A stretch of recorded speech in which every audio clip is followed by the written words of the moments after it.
εδώ βρήκανε το πετρέλαιο, εκεί βρήκανε το πετρέλαιο, πριν από εκεί είχα μεριά το δικό σου πετρέλαιο, πουλούθε. Να κοιτάς να χαρίσει η μηχανή εκεί. Ναι. Λοιπόν, ήταν ο ένας ο διαφημής, ο άλλος διαφημής, εκείνοι που ξέρανε και βλέπανε. Εκεί φέρανε και ένα καζάλι και βάλανε μέσα το πράγμα. Και χούτουνα αεί και εδώ και φόρτωνε και το πήγαινε στον Περαία. Και έτσι οι εταιρείες δεν αφήνανε για να βγει το πετρέλαιο στη Ζάκηρο. Οι μεγάλοι που ήταν στις εταιρείες δεν αφήνανε για να βγάλουν το πετρέλαιο, πάλι το κρύανε.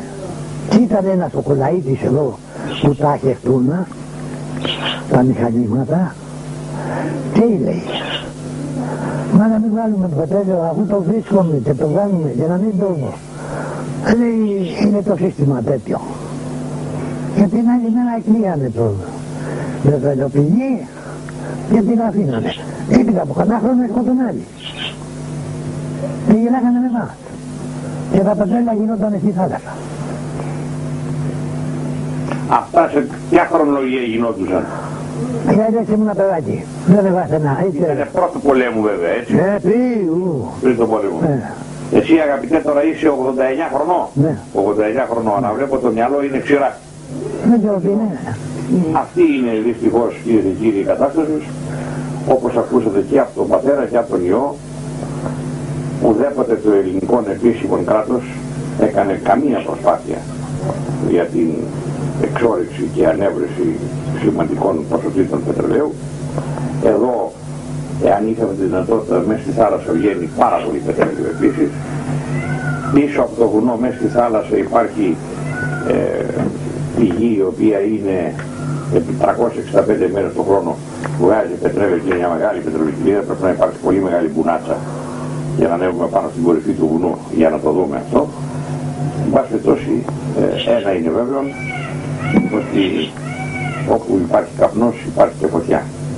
Δυστυχώς ο καπνός υπάρχει στο κερί της Ζακίνθου, αλλά η φωτιά ποτέ δεν ευρέθη, διότι δεν θέλουν να τη βρούνε πρωτίστως οι ξένοι και των ελληνικών επίσημων αλλά αντιελληνικών κράτος, όπως το λέω. Κύριε και κύριοι, τα σχόλια είναι δικά σας. Πολλές φορές έχουμε αναφερθεί στο θέμα του πετρελαίου της Ζακίνθου, αλλά όχι μόνο του πετρελαίου της Ζακίνθου, όλη η Ελλάδα είναι γεμάτη πετρέλαιο.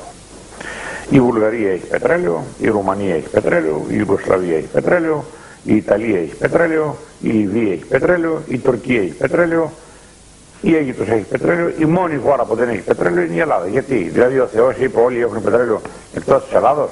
Δεν λέω ότι θα ήμασταν αυτάρκης, αλλά οπωσδήποτε κάτι πρέπει να γίνει. Μην ξεχνάτε δε ότι το πετρέλαιο στη Θάσο το έβγαλε το 1973 ο Παπαδόπουλος. Και το συμπέρασμα είναι ότι δεν μπορούσαν πλέον να το σταματήσουν. Ήταν υποχρεωμένοι να το συνεχίσουν. Εν πάση περιπτώσει, αυτή είναι μια ξεκάθαρη απόδειξη ότι το ελληνικό κράτος εμένα με έστειλε στα δικαστήρια για το έγκλημά μου, λέει το κλητήριο θέσμα, κατ' εξακολούθηση της παραγωγής αργού πετρελαίου. Δέχονται την παραγωγή αργού πετρελαίου, αλλά ήταν παράνομα, λέει αυτά. Αν είναι δυνατόν, κυρίες και κύριοι, τι ήταν παράνομο? Η παραγωγή του πετρελαίου είναι παράνομο στην πατρίδα μας? Είναι κράτος αυτό? Εδώ, επειδή δεν έχουμε και πάρα πολύ χρόνο, είναι δυστυχώς, έχουμε λίγη ώρα ακόμα. Εδώ, κυρίες και κύριοι, έχω ένα εξώδικο που έστειλα το 1984 στις 21 Ιουνίου προς τον πρόεδρο της Δημοκρατίας κύριο Κωνσταντίνο Καραμαλή και στον πρόεδρο της κυβερνήσεως κύριο Ανδρέα Παπανδρέου. Αναγκάζομαι δυστυχώς να σας αποστείλω την παρούσα επιστολή μου, διότι αισθάνομαι τα μέγιστα αδικούμενος από την πολιτεία. Η διοίκηση, επειδή είναι ενιαία, έχει υποχρέωση να αποδίδει το δίκαιο εις τους πολίτες της και ως εκ τούτου μη δυνάμενος να βρω το δίκαιό μου παρόλες τις προσπάθειες μου σε όλους τους αρμοδίους υπουργούς και υπηρεσιακούς παράγοντες, θέτω υπόψη σας ημών τα κάτω. Επί 4 γενιές, σχεδόν και συγκεκριμένα από το 1880, οι οικογένειές μας έχουν ταχθεί στην υπηρεσία της πατρίδος ή στην βιομηχανικό τομέα, όπου και θεωρούνται και οι πατέρες της ελληνικής βιομηχανίας. Ιδρύσαντες το 1883 τα Χροπή και αργότερα τα τσιμέντα, το κεραμικό και ούτω καθεξής, και πλήστες άλλες οικονομικές δραστηριότητες, οι οποίες τα μέγιστα βοήθησαν την οικονομία της χώρας και το αδιέξοδο της ανεργίας.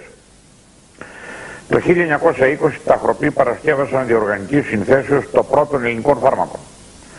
Στον αγώνα το 1821 επίσης δώσαμε το παρόν και Σοφιανόπουλος ιατρός, ήτο από τους ελαχίστους επιστήμονες της εποχής. Επαναστάτησε η οικογένεια εκ μητρός σας προγέρακα εις Κρήτην κατά των Τούρκων, κατά Σφάγη, και οι διασωθέντες κατέφυγαν εις Λευκάδα, όπου δια την μεγάλη κοινωνική δράση και προσφοράν ίδρυσαν και το χωρίο Ασπρογερακάτα, που υπάρχει ακόμη και σήμερον. Ετιμήθη η οικογένεια με τίτλο ευγενίας. Εις την επανάσταση του Ορλόφ η οικογένεια Σοφιανοπούλου κατεσφάγει υπό των Τουρκαλαβανών και μόλις ένας διασωθής συνέχισε την παράδοση.